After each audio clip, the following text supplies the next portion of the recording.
मेरे प्रिय मित्रों, नमस्कार। फ्रेंड्स, आज मैं प्री एग्जामिनेशन में आप क्वेश्चंस को कैसे सॉल्व करेंगे इसी विषय पर बात करने जा रहा हूं, क्योंकि मेरा यह मानना है और आप भी मानते होंगे कि चूंकि एग्जाम धीरे धीरे नजदीक आते चले जा रहे हैं, इसलिए इस तरह के टॉपिक्स का वजन, महत्व लगातार बढ़ता चला जा रहा है। पिछले सप्ताह मैंने कुछ घटनाओं के बारे में चर्चा की थी। मुझे लगा कि नहीं, इन घटनाओं पर चर्चा कर लेनी चाहिए, अदरवाइज ये बहुत पुरानी पड़ जाएंगी। तो जो बहुत ही महत्वपूर्ण घटनाएं थी उन पर मैं बात कर चुका हूं। आगे भी जब कभी इस तरह का अवसर आएगा तो इस तरह के काम हम कर लिया करेंगे, लेकिन आप विश्वास रखें कि क्वेश्चन सॉल्व करने के जितने भी तरीके हो सकते हैं उन सब पर मैं बात करके ही रहूंगा। और मैं आपको विश्वास दिलाता हूं कि यदि आपने इन्हें ध्यान से सुना, और केवल सुना ही नहीं बल्कि अपने प्रैक्टिस में भी लाया, तो विश्वास मानिए कि आप चमत्कारिक रूप से एग्जामिनेशन हॉल में प्री के क्वेश्चंस को सॉल्व करके आएंगे। यह मैं आपको विश्वास दिलाता हूं। कुछ दिनों पहले मैं शाश्वत अग्रवाल से बात कर रहा था। हमारे स्टूडेंट रहे हैं, ऑल इंडिया 121 उनकी रैंक रही है, और यह बातचीत पूरा का पूरा हमारे यूट्यूब चैनल पर अवेलेबल है, FEIS के यूट्यूब चैनल पर। आप चाहें तो आप उसे पूरा जाकर के देख सकते हैं।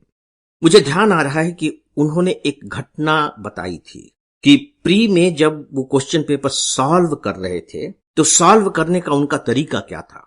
उन्होंने पूरा अपना फॉर्मेट बताया है, और मैं चाहूंगा कि कम से कम उस हिस्से को तो आप कई कई बार सुने, और उसमें से जो आपको अपने लिए उपयोगी लगता है उसे आप अपने सिस्टम में ले आएं। लेकिन आपके सिस्टम में ये तभी आएगा जब आप उस पर प्रैक्टिस करेंगे। अगर प्रैक्टिस नहीं करेंगे तो बात नहीं बनेगी। ऐसा मैं इसलिए कह रहा हूं क्योंकि मुझे बहुत से मेल्स मिले हैं। अभी तक मैं जो तौर तरीके आपको बताता चला जा रहा हूं, स्टूडेंट्स ने उन्हें लागू किया होगा। कुछ में सफलता मिली, कुछ में सफलता नहीं मिली। 2 ऑप्शन पर जाकर के स्टूडेंट अटक जाते हैं और उसमें से अक्सर गलत पर निशान लग जाता है। यहां मैं एक बात बताना चाहूंगा कि देखिए, अगर 2 तक आप पहुंच गए हैं तो आप निशान लगा ही दीजिए, भले ही गलत हो जाए, क्योंकि आप फायदे में रहेंगे।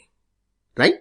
दूसरी बात कि अभी अगर आप गलत पर निशान लगा रहे हैं तो उसका रीजन यह है कि ये पूरा का पूरा सिस्टम आपकी चेतना में धंसा नहीं है, आया नहीं है। जब ये पूरा सिस्टम प्रैक्टिस करते करते आपकी चेतना का हिस्सा हो जाएगा, तब आप सही पे निशान लगाने लगेंगे। तो प्लीज आप उसे जरूर सुने कि कैसे शाश्वत अग्रवाल ने एग्जामिनेशन हॉल में अपने प्री के क्वेश्चन पेपर सॉल्व किए हैं।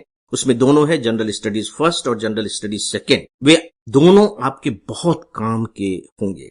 शाश्वत अग्रवाल ने ही एक जो तरीके की चर्चा की उसका मैं आपको यहां स्मरण कराने जा रहा हूं। हो सकता है कि आप लोगों में से कुछ ने वो प्रोग्राम देखा हो तो आपके ध्यान में भी होगा, लेकिन कोई बात नहीं, बहुत से नहीं देखते हैं, और इसी बहाने आइए हम इसे दोहरा भी लेंगे। अगर आपने देखा है तो कोई बात नहीं।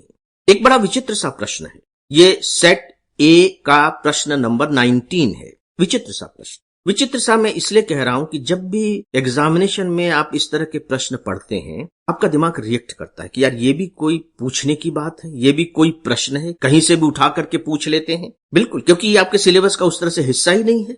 तो इसीलिए मैंने कहा कि ये बड़ा विचित्र सा प्रश्न है। सच पूछे तो आपको इरिटेट कर देने वाला प्रश्न है, कहीं न कहीं आपको परेशानी में डाल देने वाला प्रश्न भी है। तो अब आप क्या करेंगे? क्या इसे छोड़कर आ जाएंगे? नहीं। अगर आप ठंडे मन से ऐसे प्रश्नों पर विचार करने की कोशिश करेंगे तो मैं आपको विश्वास दिलाता हूं कि आपका जो दिमाग है आपको सही उत्तर तक पहुंचा देगा। एग्जैक्ट सही उत्तर तक न भी पहुंचाए तो 2 को तो वो डिलीट कर देगा, और यदि 2 को आप डिलीट करने में सक्षम रहे तो कहीं न कहीं आप फायदे में ही रहेंगे, बजाय इसके कि आप उसे छोड़कर चले आए। अब आप देखिए कि प्रश्न क्या है। थोड़ा सा उटपटांग सा है ये, मैं खुद स्वीकार करता हूं कि ये उटपटांग सा प्रश्न है, और आपकी जगह अगर मैं एग्जामिनेशन हॉल में रहता तो मैं भी इसको देख करके हड़बड़ा जाता, घबरा जाता, और सच पूछे तो शायद कहीं न कहीं आलोचना भी करने लगता कि यूपीएससी को क्या हो गया है, कौन इसके पेपर सेट कर रहा है। लेकिन दोस्तों, जब थोड़ी सी मेच्योरिटी आती है तब लगता है कि नहीं, ऐसी तो कोई बात नहीं है। अगर पूछा गया है तो कोई बात नहीं, हम अपने दिमाग का अगर इस्तेमाल करेंगे तो हम इसे सॉल्व कर सकते हैं। तो देखिए प्रश्न क्या है। प्रश्न है, निम्नलिखित में से कौन। जब भी आप इस तरह के प्रश्न पढ़े ना, तो मेरी एक सलाह है कि आप बहुत इत्मीनान से पढ़िएगा। वो शुरुआत है किसी भी प्रश्न से आपके मुलाकात की। अगर वहां आप हड़बड़ी से पढ़ेंगे तो प्रश्न को समझने में कुछ गड़बड़ी हो जाएगी, और ये आपके लिए नुकसानदेह होगा, क्योंकि वहां समय का दबाव तो आपके दिमाग पे रहेगा, मैं समझ सकता हूं। लेकिन कोई बात नहीं, प्रश्न को तो कम से कम आप अच्छे से पढ़िए, क्योंकि सारा दारोमदार तो प्रश्न पर ही है। प्रश्न आपकी समझ में आ जाएगा तो ऑप्शन में आप सही उत्तर ढूंढ लेंगे। अगर प्रश्न ही समझ में नहीं आया या गलत समझ में आ गया तो आप सही उत्तर निकालेंगे कैसे? तो प्रश्न को बहुत इत्मीनान से पढ़िए, प्रश्न को पूरा समय दीजिए, हड़बड़ाइए मत। मैं यहां देखिए कि प्रश्न को कैसे समय दे रहा हूं। निम्नलिखित में से कौन, आप अगर ओरिजिनल क्वेश्चन पेपर उठा करके देखेंगे तो कौन के बाद बाकायदे अल्प विराम दिया हुआ है। इसका मतलब है कि वहां थोड़ा सा रुकिए। निम्नलिखित में से कौन किसी वृक्ष या लकड़ी के लट्ठे में बने छिद्र में से, किसी वृक्ष या लकड़ी के लट्ठे में बने छिद्र में से कीटों को, यानी कि कीड़े जो उस छिद्र में होंगे, खुरचने के लिए लकड़ी का औजार बनाता है। राइट। अब आप देखिए कि फिर आप ऑप्शन पढ़ते हैं। मत्स्यन मारजार, ब्रैकेट में है फिशिंग कैट, ओरेंगुटैन, उदबिलाव और स्लॉथ बियर।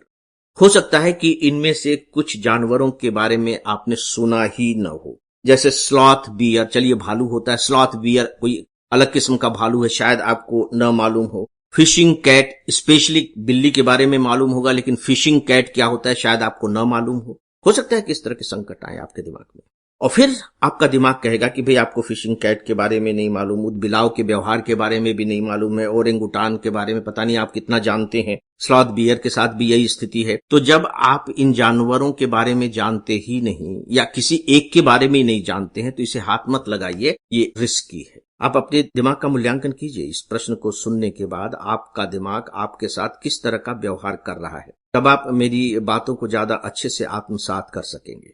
ठीक है, लेकिन क्या अब हम आगे बढ़ जाएं?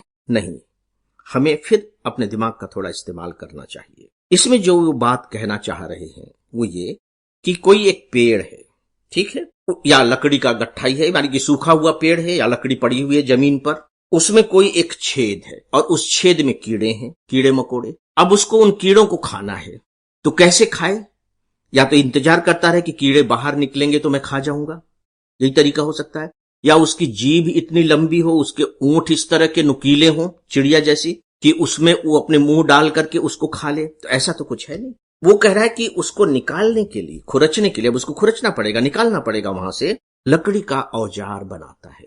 यानी कि यहां जो सारा दारोमदार है वो लकड़ी के औजार पर है। ध्यान दीजिए, लकड़ी के औजार पर, यानी कि वो लकड़ी का औजार बनाना जानता है।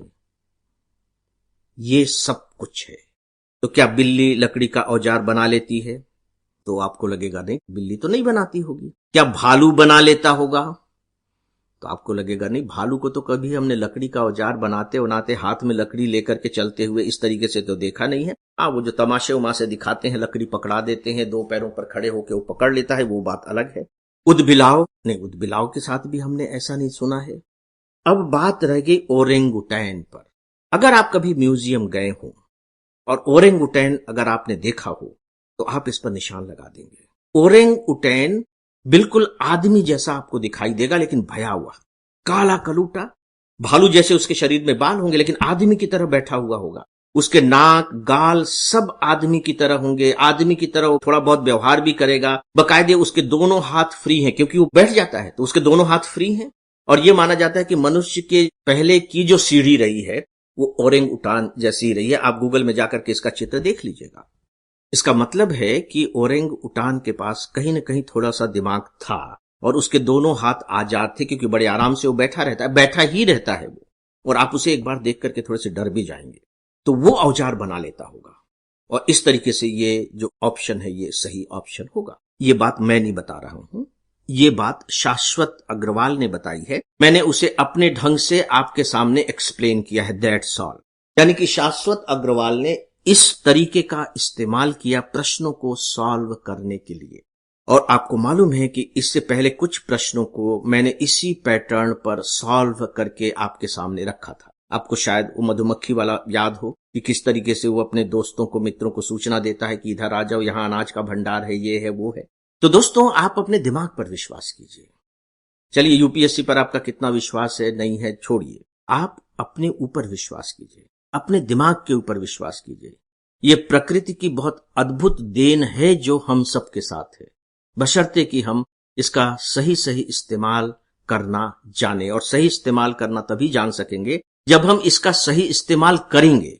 यानी कि प्रैक्टिस से ही ये सारी बातें सिद्ध हो पाएंगी, अदरवाइज नहीं हो पाएगा।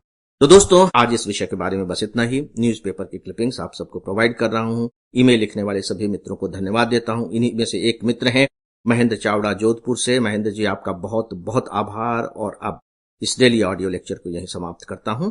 नमस्कार।